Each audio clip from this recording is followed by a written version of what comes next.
வணக்கம் நண்பர்களே, நாம் அந்த பதிவில் என்ன பார்க்க போகிறோம் அப்படின்னா, இபிஎஃப்ஓ கணக்கு பரிமாற்ற விதிகளை எளிதாக்குகிறது.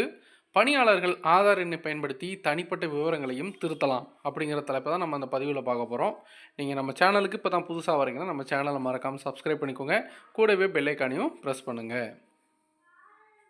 முதலாளியின் சரிபார்ப்பு அல்லது இபிஎஃப்ஓவின் ஒப்புதல் இல்லாமல் பணியாளர்களால் திருத்தங்கள் செய்யப்படலாம். சந்தாதாரர்களின் சுமையை குறைக்கும் ஒரு குறிப்பிடத்தக்க சீர்திருத்தத்தில் இபிஎஃப்ஓ போர்ட்டலில் கூட்டு அறிவிப்பு செயல்முறையை பணியாளர் வருங்கால வைப்பு நிதி அமைப்பு எளிதாக்கியுள்ளது. ஊழியர்களின் பெயர், பிறந்த தேதி, பாலினம், தேசியம், தந்தை போன்ற அவர்களின் தனிப்பட்ட விவரங்களில் உள்ள பிழைகளை சுயமாக திருத்த அனுமதிப்பதன் மூலம் தாயின் பெயர், திருமண நிலை, மனைவியின் பெயர், சேர்ந்த தேதி மற்றும் வெளியேறும் தேதி முதலாளியின் சரிபார்ப்பு அல்லது இபிஎஃப்ஓவின் ஒப்புதல் இல்லாமல் திருத்தங்கள் செய்யப்படலாம் என்று மத்திய தொழிலாளர் அமைச்சர் மன்சுக் மாண்டவியா தெரிவித்தார்.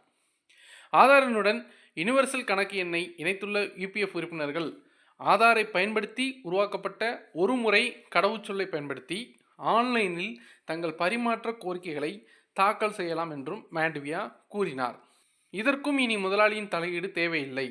தற்போது இபிஎஃப்ஓவில் பெறப்பட்ட குறைகளில் சுமார் 27% உறுப்பினர் சுயவிவரம் உங்கள் வாடிக்கையாளர் பிரச்சனைகளை அறிந்து கொள்ளுங்கள். இந்த எண்ணிக்கை இப்போது கணிசமாக குறையும் என்றார் திரு மாண்டவியா. தனிப்பட்ட விவரங்களை மாற்றுவதற்காக இபிஎஃப்ஓவுக்கு 8 லட்சத்திற்கும் அதிகமான கோரிக்கைகள் வந்தன. முதலாளிகள் இந்த கோரிக்கைகளில் 40% 5 நாட்களுக்குள் இபிஎஃப்ஓவுக்கு அனுப்பியுள்ளனர். 47% 10 நாட்களுக்கு பிறகு அனுப்பப்பட்டது மற்றும் முதலாளி எடுத்த சராசரி நேரம் 28 நாட்கள் ஆகும். ஆதார் கேவிசி செயல்முறை மூலம் பணியாளர்கள் ஏற்கனவே தனது அடையாளத்தை அங்கீகரித்தாலும் கூட இந்த செயல்முறை முதலாளி மற்றும் இபிஎஃப்ஓவின் பெரும் பணிச்சுமையை ஏற்படுத்துகிறது என்று அவர் கூறினார். பதிவு செயல்பாட்டின் போது அல்லது அதற்கு பிறகு தந்தை, மனைவி பெயர், திருமண நிலை, குடியுரிமை மற்றும் சேவை விவரங்களை பதிவு செய்வதில் முதலாளிகள் செய்த தவறுகள் குறித்த புகார்கள் ஏராளமாக இருந்தன. ஊழியர் தனது தனிப்பட்ட விவரங்களில் பொதுவான பிழைகளை சுயமாக சரி செய்து கொள்ள முடியும் என்று அவர் மேலும் கூறினார். யுஏஎன் ஆனது செப்டம்பர் 1, 2017க்கு முன் வழங்கப்பட்டிருந்தால் இபிஎஃப்ஓ அனுமதியின்றி எந்த திருத்தத்தையும் முதலாளியால் செய்ய முடியும். அத்தகைய வழக்குகளுக்கு ஆதார ஆவணத்தின் தேவையும் எளிமைப்படுத்தப்பட்டுள்ளது என்று அமைச்சர் கூறினார்.